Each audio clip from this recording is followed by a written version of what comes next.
আসসালামু আলাইকুম। আসিফ নজরুল ডেইরি খামার থেকে সবাইকে স্বাগতম।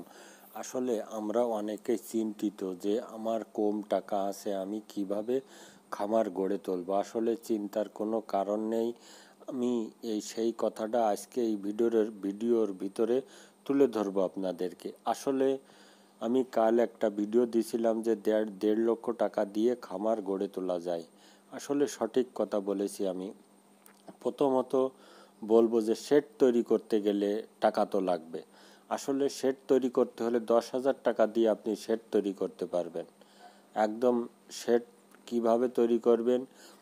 প্রথমত নিচেই ছোট নান্দা ক্রয় করতে পাওয়া যায়, দেখবেন সিমেন্টের নান্দা বা কংক্রিটের নান্দা 200-250 টাকা করে নেই। ওটাও যদি না দিতে চান, আপনি ড্রাম, তেলের যে ড্রাম আছে, সয়াবিন তেলের ড্রাম আছে, ওই কেটে নেবেন।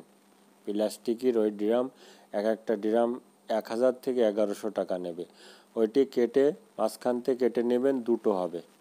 এই পাশে একটা বাঁশ দিবেন, ওই পাশে আর একটা বাঁশ দিবেন, মাঝখান দিয়েও একটু ছোট করে বাঁশ দিয়ে টাইট করে ওর ভিতর রেখে দিবেন। এইভাবে একটা করে নান্দা হয়ে যাবে। আপনি যদি মনে করেন একটু উঁচু করব, তাহলে বস্তার ভিতরে মাটি পুড়ে ওর নিচেই বস্তা দেবেন, তাহলে নান্দাটা উঁচু হয়ে যাবে। আর একটা কথা হলো যে খুঁটি দিবেন। খুঁটি কিসের দেবেন? বাঁশেরও দিতে পারেন, বা সিমেন্টের যে খুঁটি পাওয়া যায়, কংক্রিট দিয়ে রড দিয়ে ঢালাই দেওয়া, খুঁটিও পাওয়া যায়, এটা দিয়ে করতে পারেন। তারপরে আপনি ওপরে বাঁশ দিয়ে ত্রিপল দেবেন। এই হয়ে গেল। এবার চারিপাশে আপনি বাঁশ দিয়ে একটা বেড়া দিয়ে নেবেন, দিয়ে ছোটোখাটো একটা শেড তৈরি করে নেবেন। 4টে গরুর জন্য একটা শেড এইভাবে তৈরি করবে। নিচের ফ্লোরে কি করবেন? ফ্লোরে আপনি করতে পারেন, ইট বিছিয়ে দিয়ে ওপরে সিমেন্টের গুলা মেরে দিতে পারেন।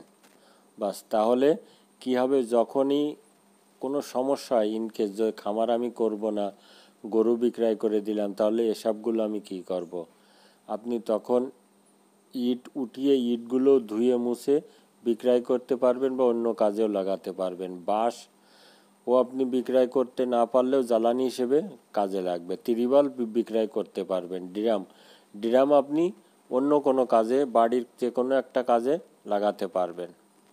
এবার আসেন গাভীর আপনি কি দিয়ে করতে চান। আপনার অল্প টাকা, আমি বলবো অল্প যাদের টাকা আছে তারা বকনা বাছুর দিয়ে করতে পারেন। ছোট ছোট বকনা বাছুর দেখবেন, খামারে ঘুরবেন বা বিভিন্ন বাজারে ঘুরে বেড়াবেন, দেখবেন ছোটোখাটো বকনা বাছুর ক্রয় করতে পাওয়া যায়, তাও ভালো মানের।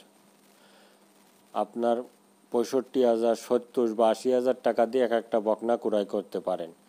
আপনি অন্য কাজ করেন, অন্য কাজের পাশাপাশি এইগুলো 3-4টে আপনি বকনা নিয়ে শুরু করতে পারেন, এবং ওই বকনা আপনি 4 থেকে 5 মাসের ভিতরে ইনশাল্লাহ হিটে আসবে, যদি আপনার বাড়ি ভালো মানের খাবার হয়। ভালো খাবারের ভিতরে হলো কাঁচা ঘাস। আমি বলবো না যে ভালো খাবার হলো দানাদার খাবার, না, ভালো খাবার দিতে হবে কাঁচা ঘাস। যদি আপনি পর্যাপ্ত পরিমাণ কাঁচা ঘাস বকনাকে খাওয়াতে পারেন, ইনশাল্লাহ খুব তাড়াতাড়ি হিটে চলে আসে। হ্যাঁ, দানাদার খাবার লাগবে না তাও না, দানাদার খাবার লাগবে, কিন্তু অল্প পরিমাণ করে দিবেন। কারণ বকনা বাছুর বেশি দানাদার খাবার দিলে পেটের ভিতর সবর হয়ে গেলে পরে আর হিটে আসবে না, হিটে আসলেও কনসেপ্ট করবে না। এটা সব সময় মানতে হবে। এবং আমরা মনে করি খড় দিয়েও বলো খামার পরিচালনা করা যায়।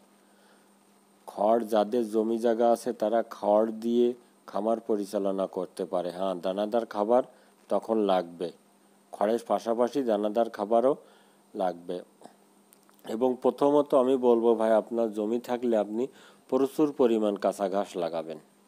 আপনার অল্প টাকা, আপনি প্রচুর পরিমাণ কাঁচা ঘাস লাগাবেন। 3টে বকনা বাছুরির জন্য কমসে কম 10 কাঠা জমিতে ঘাস লাগাবেন, তাহলে খড়ও কম লাগবে, দানাদার খাবারও কম লাগবে আপনার।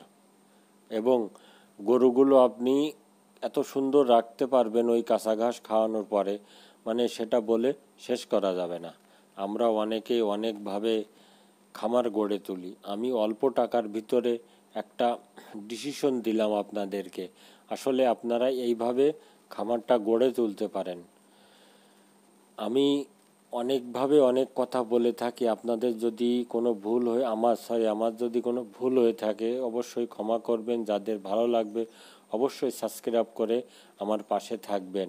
আপনাদের একটা সাবস্ক্রাইব, একটা লাইক ও শেয়ার আমার অনেক পরিবর্তন করে দিতে পারে।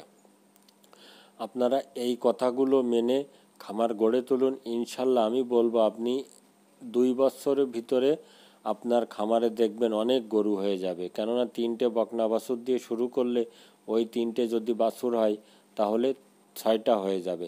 এইভাবে করে আপনি ছোটোর থেকে খামার শুরু করুন, আগে ভাগে বড় করার চিন্তা ভাবনা করবেন না। আপনি অন্য কাজ করতেছেন, পাশাপাশি আমি এই করব। অবশ্যই এটা করলে আপনার সংসারের অভাব দূর হবে, সব কিছু হবে। খুদা